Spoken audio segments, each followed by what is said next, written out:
साथियों welcome to Gurukul exam. चलिए साथियों, सी टेट का दोस्तों आज का सेकंड पेपर समाप्त हो चुका है और सेकंड पेपर में जिन प्रश्नों को आज पूछा गया है उन सभी प्रश्नों को आप सभी के लिए लेकर आए। तो प्लीज़ आज की क्लास को शुरू से लास्ट तक देखना और चैनल पर पहली बार आए तो चैनल को सभी छात्र सब्सक्राइब कर लें ताकि जिन छात्रों का कल पेपर है उनको भी वीडियो का नोटिफिकेशन सबसे पहले मिल पाए।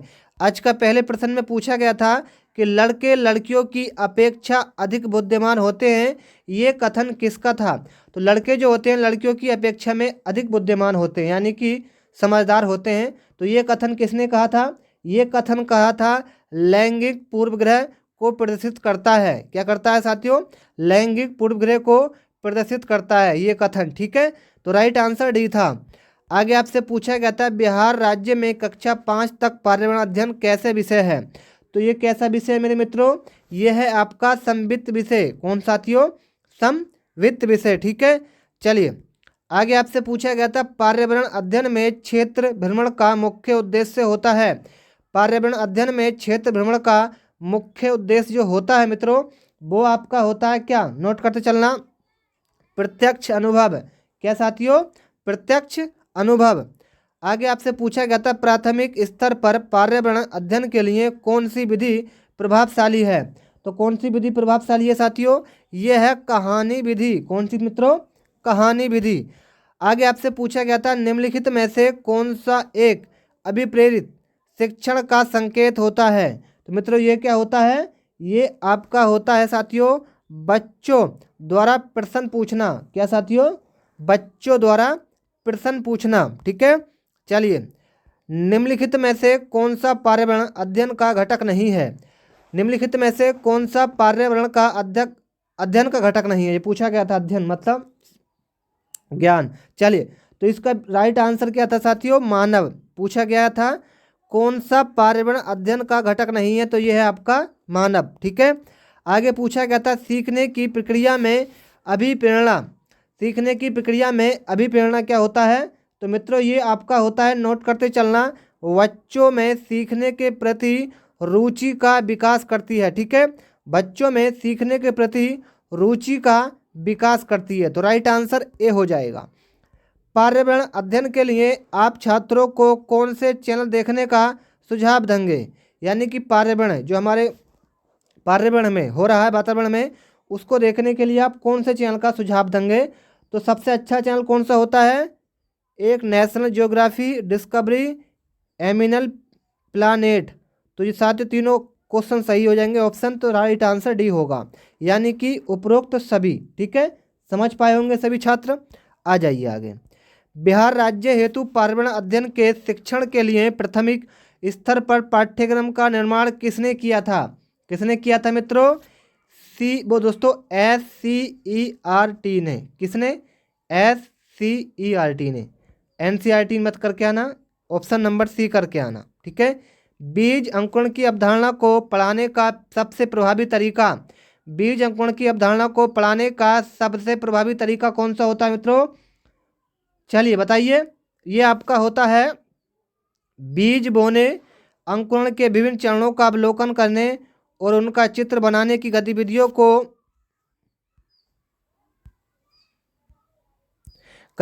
को बच्चों को निष्पादित करने के लिए कहना। ये आपका सही आंसर बैठेगा। ठीक है, चलिए आ जाइए। बहुत अच्छा प्रश्न। किस राष्ट्रीय उद्यान को पूर्व में हेली राष्ट्रीय उद्यान कहा जाता है?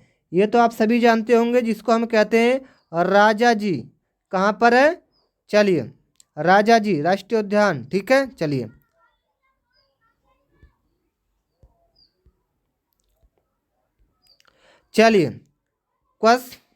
बहुत अच्छा प्रश्न है, कई बार ये रोग पूछ लिया जाता है। क्वासर कोर नामक रोग की कमी से कौन सा रोग होता है साथियों? क्वासर कोर नामक रोग जो होता है वो किसकी कमी से होता है? ये प्रश्न में पूछा गया। तो क्वासकर रोग जो होता है साथियों वो आपका होता है प्रोटीन की कमी के कारण। किसकी कमी के कारण साथियों? प्रोटीन की कमी के कारण। ठीक है, आगे पूछा गया था रिक्टर पैमाने की तीव्रता मापी जाती है। रिक्टर पैमाने से किस चीज़ की तीव्रता मापी जाती है मित्रों? मापी जाती है आपकी भूकंप की। किसकी साथियों? भूकंप की, ठीक है। वन्य प्राणी सप्ताह प्रति वर्ष मनाया जाता है। वन्य प्राणी सप्ताह प्रति वर्ष जो मनाया जाता है वो मनाया जाता है अक्टूबर के प्रथम सप्ताह में। किसमें? अक्टूबर के प्रथम सप्ताह में। प्रकाश संश्लेषण की क्रिया में हरे पौधे द्वारा बाहर निकाले वाली गैस कौन सी होती है? प्रकाश संश्लेषण की क्रिया में हरे पौधे द्वारा बाहर निकालने वाली गैस कौन सी होती है? बहुत अच्छा प्रश्न है। इसका राइट आंसर हो जाएगा ऑक्सीजन। क्या होगा साथियों? ऑक्सीजन, ठीक है। चलिए, चावल को पॉलिश करने पर कौन सा विटामिन नष्ट हो जाता है? तो ये आपका विटामिन हो जाता है कैल्सीफेरॉल। कौन से साथियों? कैल्सीफेरॉल। ये विटामिन आपका पॉलिश उतर जाता है तो चावल का विटामिन खत्म हो जाता है, ठीक है। चलिए, लौंग एवं केसर पौधे के किस भाग से प्राप्त होता है? तो मित्रों ये आपका होता है, नोट करते चलना, फूल से। किससे साथियों? फूल से, ठीक है।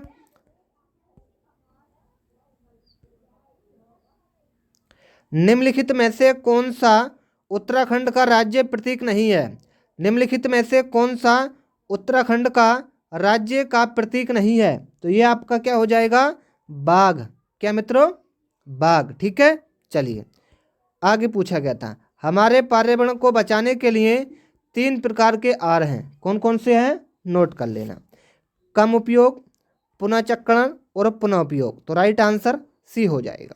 चलिए, ऊर्जा का अपदुष्कीय स्रोत क्या होता है? ऊर्जा का अपदुष्कीय स्रोत क्या होता है साथियों? ये आपका होता है सौर ऊर्जा। क्या साथियों? सौर ऊर्जा, ठीक है। चलिए, लास्ट प्रश्न है, नोट कर लेना। निम्नलिखित में से कौन सा प्राथमिक स्तर पर पर्यावरण अध्ययन में आकलन के लिए उपकरण और तकनीकी है? बहुत अच्छा प्रश्न है। तो राइट आंसर क्या होगा मित्रों? नोट कर लेना सभी छात्र।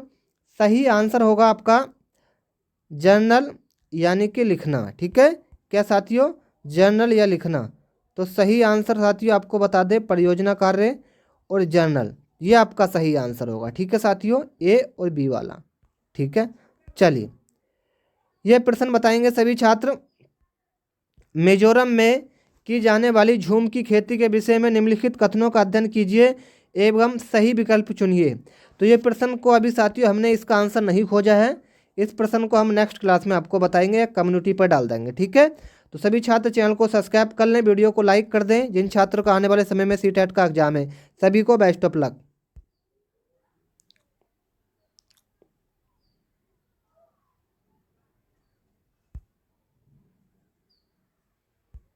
साथियों वेलकम टू आई स्टडी। चलिए साथियों, आज का दोस्तों सीटेट का पहली पाली का एग्जाम समाप्त हो चुका है और जिन प्रश्नों को आज पूछा गया था उन प्रश्नों को आप सभी के लिए लेकर आए। तो प्लीज़ आज की वीडियो को सभी छात्र शुरू से लास्ट तक देखना, ठीक है। पहले प्रश्न में पूछा गया था को वर्ग के अनुसार सही और गलत प्रश्न के बारे में निर्णय लेने में शामिल चिंतन प्रक्रिया को क्या कहा जाता है? तो मेरे प्यारे मित्रों, इसको कहते हैं हम नैतिक तंगड़ा। क्या कहते हैं साथियों?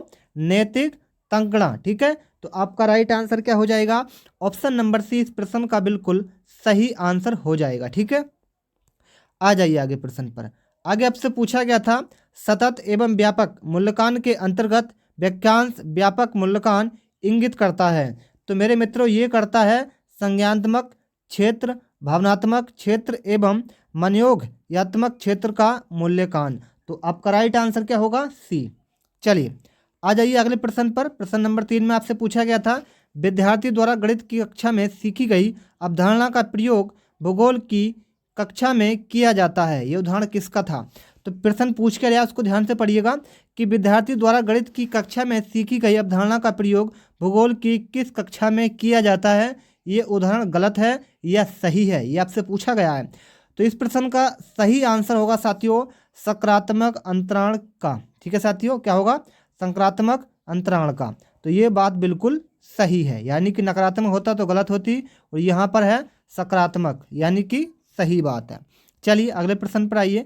आगे पूछा गया था किशोरों के संदर्भ में निम्नलिखित में से कौन सा कथन सबसे अधिक उचित है? तो किशोरों के संदर्भ में निम्नलिखित में से कौन सा कथन सबसे अधिक उचित है? तो मेरे प्यारे मित्रों ये है, आप सभी का नोट करते चलना सभी छात्र। संवेगात्मक प्रस्थान की घटना बढ़ जाती है। ठीक है साथियों, संवेदनात्मक प्रोत्साहन की घटना जो है साथियों वो क्या हो जाती है, बढ़ जाती है। ठीक है, चलिए आगे पूछा गया था साथियों, आप सीटेट की परीक्षा देने वाले हैं तो आगे से दोस्तों इन प्रश्नों को आप याद करके जाइए जहाँ से प्रश्न पूछे जा रहे हैं। ठीक है, व्यक्तित्व विकास से एक महत्वपूर्ण भूमिका निर्वाह करता है। तो व्यक्तित्व विकास से एक महत्वपूर्ण भूमिका का निर्वाह करता है, कौन करता है, ये करते हैं आनुवांशिकता और वातावरण का मिश्रण। तो आपका राइट आंसर क्या होगा मित्रों, ऑप्शन नंबर ए इस प्रश्न का सही आंसर होगा। आगे आपसे पूछा गया था शिक्षक की, नोट करते चलना सभी छात्र, शिक्षक की सबसे मुख्य जिम्मेदारी क्या होती है। शिक्षक की सबसे मुख्य जो जिम्मेदारी होती है मित्रों वो क्या होती है, तो वो क्या होती है, वो ध्यान से सुन लेना।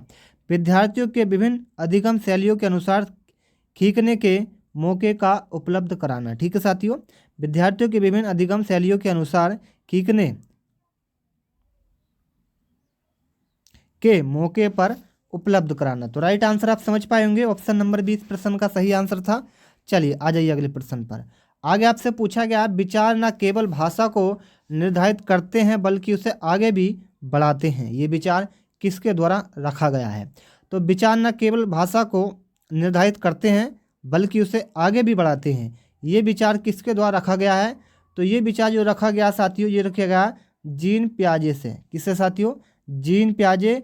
और कोहबर्ग के प्रश्न कई बार आपके परीक्षा में पूछे जाते हैं तो इन प्रश्नों को आप याद करके जाइएगा। ठीक है, जीन पियाजे और आपके कोहबर्ग। चलिए आ जाइए, कक्षा में प्रभावी अनुशासन बनाए रखने के लिए शिक्षक को क्या चाहिए, बताइए। कक्षा में प्रभावी अनुशासन बनाने के लिए शिक्षक को क्या चाहिए वह बताइए। तो ये क्या चाहिए साथियों, नोट करते चलना, विद्यार्थियों को कुछ समस्या हल करने के लिए। ठीक है, विद्यार्थियों को कुछ समस्या हल करने के लिए दें। तो एक कक्षा में प्रभावी अनुशासन यही होता है कि आपको जो काम दिया गया उसको आप हल करें, उसको सोल्व करें। ठीक है, चलिए आ जाइए आगे प्रश्न पर। आगे पूछा गया सामान्य विद्यार्थियों के साथ यदि आपको एक नेत्र बाधित विद्यार्थी को पढ़ने का अवसर प्राप्त हो तब आप उससे कक्षा में किस प्रकार का व्यवहार करना चाहेंगे। तो क्या करना चाहेंगे साथियों, चार ऑप्शन में से आपको राइट आंसर कौन सा चुनना है वो था साथियों आपका, नोट करते चलना। ये हो जाएगा आगे वाली पंक्ति में बैठने, तो दोस्तों आगे वाली पंक्ति में उसके बैठने की व्यवस्था करेंगे और उसकी सुविधा के अनुसार गति से उसको पढ़ाएंगे। तो ये होता है बिल्कुल एकदम सही आंसर। ठीक है, चलिए चलिए नेक्स्ट प्रश्न देखते हैं साथियों, बहुत अच्छा प्रश्न है, नोट करते चलेंगे सभी छात्र।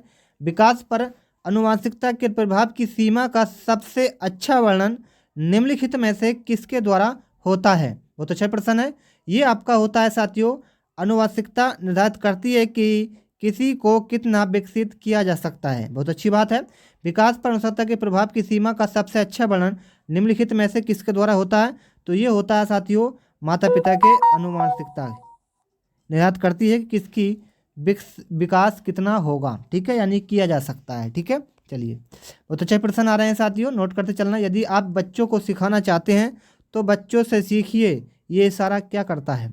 यदि आप बच्चों को सिखाना चाहते हो तो बच्चों से सीखिए, ये इशारा करता है, क्या करता है, ये इशारा करता है कि बाल केंद्रित शिक्षा की ओर। ठीक है, बाल केंद्रित शिक्षा की ओर। तो आप समझ पाएंगे इस प्रश्न का राइट आंसर भी हो जाएगा। चलिए बहुत अच्छी बात है साथियों, प्रश्न काफ़ी अच्छे लेवल के आ रहे हैं। पूछा गया है उच्च प्राथमिक स्तर पर, उच्च प्राथमिक स्तर पर, तो ये क्या होता है साथियों, उच्च प्राथमिक स्तर पर, ये पूछा गया आपसे। चलिए उच्च प्राथमिक स्तर पर जो होते हैं साथियों वो आपके होते हैं शैक्षिक, करियर एवं व्यक्तित्व दर्शन की आवश्यकता। ठीक है, तो समझ पाएंगे इसका right answer option number B बिल्कुल करेक्ट आंसर हो जाएगा। आगे पूछा बच्चे में, तो ये दोस्तों बच्चों में नैतिक मूल्यों को विकसित करने का सबसे अधिक उचित तरीका कौन सा होता है। तो बच्चों में नैतिकता मूल्यों को विकसित करने का सबसे अधिक उचित तरीका जो होता है वो मेरे मित्रों होता है आपका शिक्षकों एवं बड़ों द्वारा नैतिक मूल्यों को प्रदर्शित करना, बल्कि उन्हें दिखाना और समझाना। ठीक है, चलिए आगे आ जाइए। आगे पूछा कक्षा में 5 शारीरिक विकलांग बच्चे हैं, कक्षा में 5 शारीरिक विकलांग बच्चे हैं, खेल के कलांश उन्हें बताइए। तो इस प्रश्न का आपका सही आंसर मित्रों क्या होगा, नोट करते चलना है। अन्य बच्चों के साथ उचित खेलों में हिस्सा लेने के लिए प्रोत्साहित करना चाहिए। तो आप समझ पाएंगे इस प्रश्न का राइट आंसर भी हो जाएगा। चलिए आगे आइए, जीन पियाजे आ चुके हैं, दोबारा नोट करिएगा। जीन पियाजे के अनुसार अनुकूलन द्वारा होता है, क्या होता है?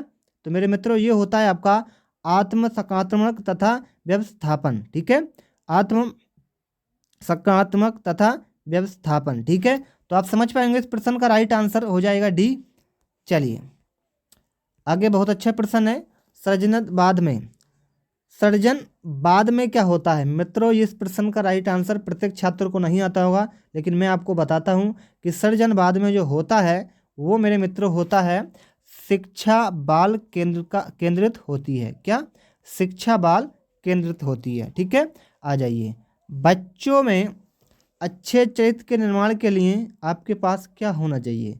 बच्चे में अच्छे चरित्र के निर्माण के लिए जो होना चाहिए मित्रों, वो होना चाहिए कक्ष गतिविधि इस प्रकार से हो कि बच्चों का चरित्र निर्माण में सहायता मिल सके। तो मेरे मित्रों कक्ष गतिविधि इस प्रकार हो कि बच्चों के चरित्र निर्माण में विकास मिल सके। ठीक है, तो आपका राइट आंसर सी होगा, बिल्कुल सही आंसर। ठीक है, चलिए आ जाइए। आगे पूछा गया, निम्नलिखित में से कौन सी परिस्थिति में बच्चे का समयात्मक एवं सामाजिक विकास अच्छे से होगा? बहुत अच्छा प्रश्न है, नोट करते चलना मेरे प्यारे मित्रों। इसका आंसर होगा जब बच्चे को अधिक से अधिक पढ़ने को कहा जाए। तो उसका क्या होगा साथियों? विकास ही होगा, अच्छा ज्ञान होगा, बच्चा अच्छा सीखेगा।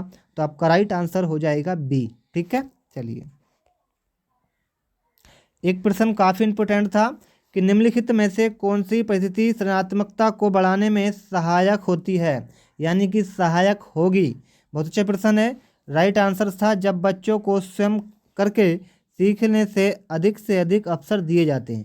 आप किसी को अपने काम को किसी से खुद दूसरे से कराएंगे तो आपको ज्ञान कम होगा, लेकिन आप उस काम को स्वयं सीख के करेंगे तो आपको ज़्यादा ज्ञान मिलेगा। तो स्वयं का विकास होगा, इस बात को नोट करते चलना सभी छात्र।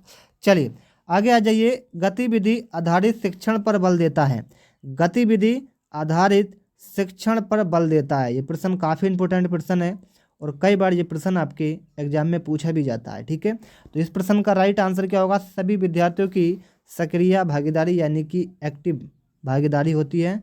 ठीक है, एक साथ रहना सभी विद्यार्थियों को यही एक बल देता है। ठीक है साथियों, कोई भी एक लकड़ी को कोई भी तोड़ सकता है, लेकिन लकड़ी के गट्ठर को तोड़ना मुश्किल होता है। तो गतिविधि आधारित पर सभी विद्यार्थियों की सक्रिय भागीदारी पर बल देता है। ठीक है, चलिए आ जाइए अगले प्रश्न पर। परामर्श में सम्मिलित नहीं है, परामर्श में सम्मिलित नहीं है कौन? बच्चे से मित्रतापूर्वक बातचीत करना। परामर्श में सम्मिलित नहीं है कि आप बच्चे से मित्रतापूर्वक बातचीत करें। तो सभी आंसर बी लगाएंगे। आगे पूछा गया था राज्य स्तर पर कक्षा 1 से यस तक की पाठ्य चर्चा का निर्माण करती है। तो ये कौन करती है साथियों? कौन सी करती है? NCERT, NCT या SCERT? तो मैं आपको बता दूं साथियों, राज्य स्तर पर जो काम करती है, पाठ्य चर्चा करती है, वो आपकी करती है NCERT। ठीक है, NCERT।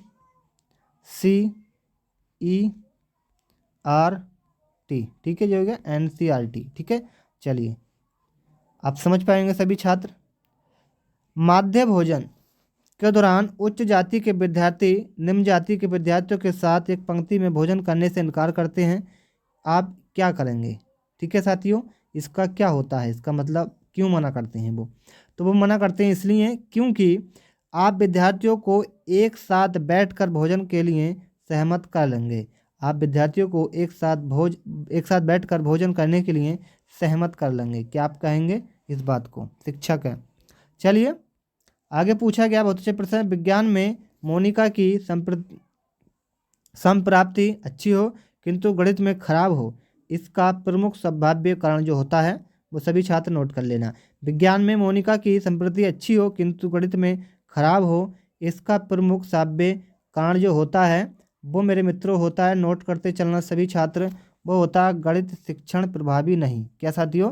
गणित शिक्षण प्रभावी नहीं। तो आपका राइट आंसर सी होगा, बिल्कुल सही आंसर। ठीक है, चलिए एक प्रश्न और बताते हैं, प्रश्न नंबर 25। नोट करते चलना सभी छात्र। ये प्रश्न क्लास का लास्ट प्रश्न है कि एक शिक्षिका की नियुक्ति सुंदूर गांव में की जाती है जहां पर ग्रामवासी अशिक्षित हैं तथा विश्वविद्यालय भवन एक पेयजल का भी है, पेयजल यानी कि पीने का योग्य को हम क्या कहते हैं, पेयजल पानी, पेयजल का भी अभाव है। गांव में कार्य करने में सबसे बड़ी बाधा कौन सी होगी। प्रश्न को दोबारा पढ़ते हैं, उसके बाद आपको आंसर बताते हैं कि एक शिक्षक की नियुक्ति सुदूर गांव में की जाती है जहां पर ग्रामवासी अशिक्षित हैं तथा विद्यालय भवन एवं पेयजल का भी अभाव है। गांव में कार्य करने में सबसे बड़ी जो बाधा है वो कौन सी है, ये पूछा गया है प्रश्न के अंदर। तो प्रश्न को साथियों समझिए और एनालाइज कीजिए कि प्रश्न आपसे पूछ क्या रहा है। ठीक है, प्रश्न का होगा समस्या समाधान हेतु प्रेरणा का अभाव। तो आपका राइट आंसर क्या होगा, सी इस क्वेश्चन का सही आंसर हो जाएगा। ठीक है, चलिए तो ये कुछ महत्वपूर्ण प्रश्न थे जो आज पूछे गए थे। सभी छात्र चैनल पर पहली बार आएँ तो चैनल को सब्सक्राइब कर लें, बेल आइकन ऑन कर दें ताकि आपको नेक्स्ट वीडियो का नोटिफिकेशन सबसे पहले मिलता रहे। सभी छात्रों को जय हिंद, जय भारत, वंदे मातरम। हेलो साथियों, वेलकम टू आईसीडी। चलिए साथियों, आज का दोस्तों सीटेट का फर्स्ट शिफ्ट का एग्जाम समाप्त हो चुका है और जिन प्रश्नों को पूछा गया था उन सभी प्रश्नों को आप सभी के लिए लेकर आए। तो प्लीज़ आज की वीडियो को आप शुरू से लास्ट तक देखना। ठीक है, आज पहले प्रश्न में पूछा गया था कि उपलब्धि परीक्षण दिए जा सकते हैं। तो उपलब्धि जो परीक्षण है वो साथियों दिए जा सकते हैं किस चीज़ में, तो ये दिए जा सकते हैं दोस्तों दो प्रकार से। ठीक है साथियों, उपलब्धि परीक्षण दो प्रकार से दिए जा सकते हैं। तो आपका राइट आंसर था ऑप्शन नंबर ए वाला। आगे आपसे पूछा गया था बालकों का मुफ्त एवं अनिवार्य शिक्षा का अधिकार 2009 से देश में लागू हुआ था। तो ये आपका सही जो आंसर था इस प्रश्न का वो था 1 अप्रैल 2010 से। ठीक है साथियों, बालकों का मुफ्त एवं अनिवार्य शिक्षा का अधिकार 2009 देश में जो लागू हुआ था वो हुआ था 1 अप्रैल 2010 में। ठीक है, चलिए आगे आपसे पूछा गया था NCF 2005 में कला शिक्षा को विद्यालय में जोड़ने का उद्देश्य क्या है। तो वो उद्देश्य था साथियों, नोट करते चलना सभी छात्र। ये था एक तो सांस्कृतिक विरासत की प्रशंसा करना और दूसरा था छात्रों के व्यक्तित्व और मानसिक स्वास्थ्य को विकसित करना। तो राइट आंसर आपका था ए और बी दोनों। ठीक है, चलिए आ जाइए अगले प्रश्न पर। ठीक है, अगला प्रश्न में पूछा गया था, थोड़ा सा प्रश्न को जूम करूं। चलिए, जब बालक की परीक्षा द्वारा मापी गई योग्यता के सही मूल्यांकन में स्वायत्तव होता है तब उस परीक्षा को आप क्या कहते हैं। तो जब बालक की परीक्षा द्वारा मापी गई योग्यता के सही मूल्यांकन में स्थायित्व होता है तो हम उस परीक्षा को जो कहते हैं वो कहते हैं विश्वसनीयता। क्या साथियों, विश्वसनीयता। ऑप्शन नंबर बी आपका सही आंसर था। आगे पूछा गया था कि मैं मापन की भूमिका सब सीखी हुई कुशलताओं में निष्पादन का एक संपूर्ण अवलोकन देती है। तो वो ये देती है साथियों युगात्मक मूल्यांकन। क्या साथियों, युगात्मक मूल्यांकन। तो आपका राइट आंसर था ऑप्शन नंबर बी वाला। आगे आपसे पूछा गया था प्रश्न नंबर 6 में कि निम्नलिखित में से कौन सी डिसलेक्सिया की विशेषता नहीं है। निम्नलिखित में से कौन सी डिसलेक्सिया की विशेषता नहीं है। तो वो आपका राइट आंसर था सीधे या उल्टे हाथ के प्रयोग के संबंध में निश्चय। ठीक है, सीधे या उल्टे हाथ के प्रयोग में संबंध में निश्चय। तो आपका राइट आंसर था ऑप्शन नंबर बी वाला। ठीक है, चलिए आगे आ जाइए। आगे पूछा गया था सशक्त अभिप्रेरणा सीखने की प्रभावशाली घटक कौन कौन से हैं। तो सशक्त अभिप्रेरणा सीखने का प्रभावशाली जो घटक है साथियों वो हैं आपके, नोट करते चलना, शीघ्र सीखते रहना, यानी कि किसी चीज़ को आप लगातार सीखेंगे तो वो क्या होते हैं, प्रभावशाली घटक होते हैं किसी चीज़ को सीखने के। ठीक है, चलिए आ जाइए प्रश्न नंबर 8 पर आइए। चलिए प्रश्न था साथियों, प्रश्न नंबर 8 मिस हो रहा था। हस्तशिल्प की शिक्षा दी जानी चाहिए। हस्तशिल्प की शिक्षा जो देनी चाहिए वो देनी चाहिए साथियों मंद बुद्धि बालक को। ठीक है, मंद बुद्धि बालक को क्या देनी चाहिए, हस्तशिल्प, हाथों द्वारा लिखी गई शिक्षा को हम क्या कहते हैं, हस्तलिख शिक्षा। ठीक है, चलिए, वैसे आप समझाएंगे तो मंद तो बुद्धि है ही, ऐसे क्या समझ में आ जाएगी। ठीक है, चलिए आगे पूछा गया था, छात्रों में चोरी करने की आदत को कैसे दूर किया जा सकता है। छात्रों में चोरी करने की आदत को कैसे दूर किया जा सकता है, तो ये हो जाएगा आपका उदाहरण देकर। ठीक है साथियों, क्या देकर, उदाहरण देकर। ठीक है, आ जाइए अगले प्रश्न पर। आगे पूछा गया, अनुसाधन जो सामाजिक समस्या से संबंधित होता है तथा विद्यालय की जनशक्ति के द्वारा विद्यालय में क्रियाकलापों के सुधार हेतु संचालित किया जा सकता है, तो उसे हम क्या कहते हैं। उसे मित्रों हम कहते हैं, ध्यान से नोट करिएगा सभी छात्र, प्रश्न नंबर 10 में आपका काफ़ी इंपॉर्टेंट प्रश्न था, क्रियात्मक अनुसंधान। क्या साथियों, क्रियात्मक अनुसंधान। ठीक है, तो राइट आंसर क्या था, बी। आगे आपसे पूछा गया, व्यावहारिक बुद्धि को क्या कहा जाता है। व्यावहारिक बुद्धि को क्या कहा जाता है, तो व्यावहारिक बुद्धि को जो हम कहते हैं वो कहते हैं मूर्त बुद्धि। क्या साथियों, मूर्त बुद्धि। ठीक है, चलिए आगे आपसे पूछा गया है, बुद्धि के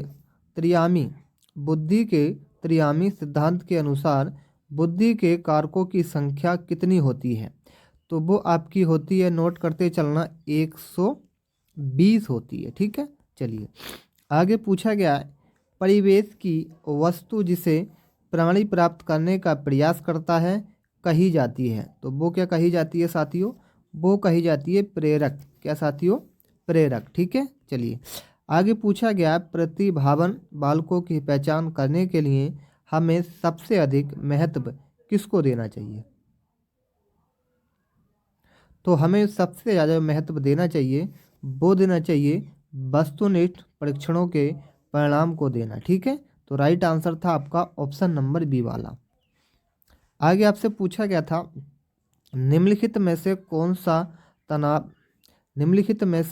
तनाव को कम करने का अप्रत्यक्ष ढंग है, यानी कि तनाव चिंता जो होती है उसको कम करने का कौन सा विकल्प है, तो वो विकल्प है, नोट कर लेना सभी छात्र, उदातीकरण। क्या साथियों, उदातीकरण। तो right answer option number D था। चलिए, मनुष्य जीवन का आरंभ मूलत घटित है। मनुष्य जीवन का आरंभ मूलत घटित है, ये आपका राइट आंसर भी नोट कर लेना। ये आपका हो जाएगा प्रश्न नंबर 16 का जो सही आंसर होगा, केवल एक कोष। मनुष्य जीवन का आरंभ मूलत घटित है, केवल एक कोष। ठीक है, चलिए ये पूछा गया है, शैशव, जी हाँ साथियों, शैशवावस्था की विशेषता नहीं है, तो शैशव जो अवस्था की जो विशेषता नहीं होती है वो केवल होती है नैतिकता का ना होना। ठीक है, नैतिकता का होना होती है, सॉरी दोस्तों, ना होना नहीं, होना होती है। ठीक है, तो राइट आंसर था आप सभी का ऑप्शन नंबर सी वाला। आगे आपसे पूछा गया था, गामक विकास से हमारा तात्पर्य मांसपेशियों के विकास से तथा पैरों के उचित उपयोग से होता है, तो ये आपका होता है दो तरह से। एक तो होता है साथियों आपका शक्ति और गति से। ठीक है, किससे, शक्ति और गति से होता है, तो आप समझ पाएंगे शक्ति और गति किस में, ऑप्शन नंबर डी में। तो आपका राइट आंसर भी ऑप्शन नंबर डी होना चाहिए। ठीक है, चलिए 20वीं शताब्दी को बालक की शताब्दी कहा जाता है, ये परिभाषा दी थी, तो ये किसने दी थी, ये आपकी दी थी क्रो ने। किसने साथियों, क्रो ने दी थी, तो राइट आंसर था ऑप्शन नंबर सी वाला। ठीक है, चलिए आगे पूछा गया था, इस अवस्था को मिथ्या प्रवक्ता का समय भी कहा जाता है, तो किस अवस्था को कहा जाता है।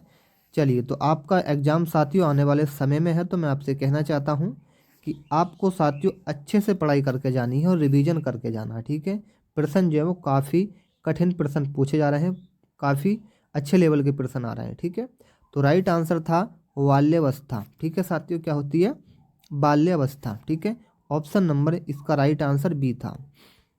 पूछा गया है,